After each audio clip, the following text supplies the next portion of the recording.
Saturday. I gotta tell you what happened yesterday. By that rhyme, Saturday, I gotta tell you what happened yesterday.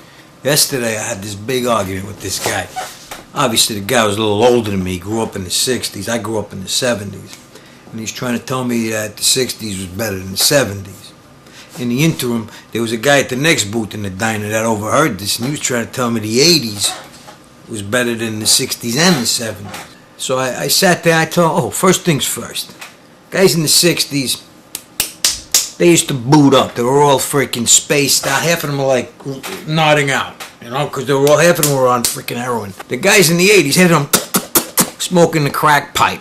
In the 70s, I used to get a kick out of the Guidos. They used to dress up like disco ducks and go like to the freaking discos. We used to go there just to like get into fights because, let's be serious. You go into a discotheque, the music is blasting. You can't hear anybody talk. So what do? You grab a chair and you crack the guy over the head with it.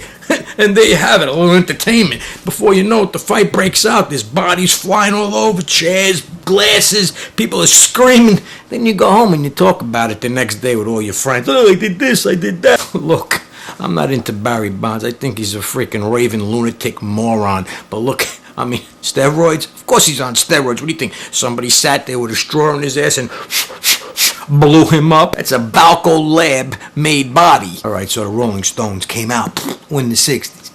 We had them in the 70s when they were fermented. We had Studio 54. We had Andy Warhol. We had David Bowie and the Spiders from Mars. So I'm in the bathroom at this movie premiere years back. And I'm at the urinal and I'm taking a piss. And next to me, look, remember, when you're in a bathroom, on a urinal, always keep eye level. Never look down. So I'm peeing, and I look across. I says, "Oh shit, it's Al Roker." I says, "Hey Al, you look great, man." As I said that, this whole bathroom got silent, and they all like, I got that kind of sound behind me. Of course, I had to explain myself. I says, "Oh, I'm not talking about his dick. I'm talking about the guy lost 150 pounds. He looks great." Okay? So what I'm trying to bring out is, when you're in a bathroom, watch what you say.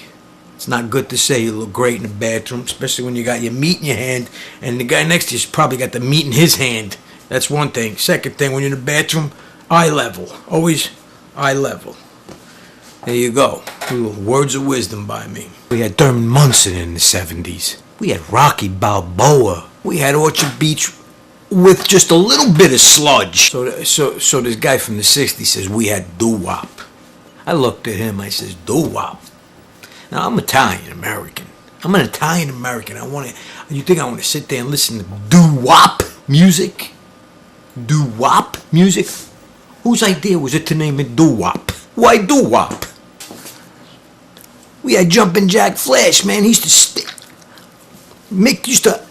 stick that tongue out. What did you just have in the 80s? Freaking Blondie? We got to enjoy the best 10 years of John Lennon's life. Saturday morning, and the Broadway strike between the stagehands and the producers is still going on. I'm just hoping that it'll be over by tonight, because then, Tuesday, the 20th, I got to go down to see Chaz Palminteri. We had Jethro Tull, Ian Anderson. We had the real Ozzy Osbourne. Before all the drugs took over his life, we had the real Ozzy.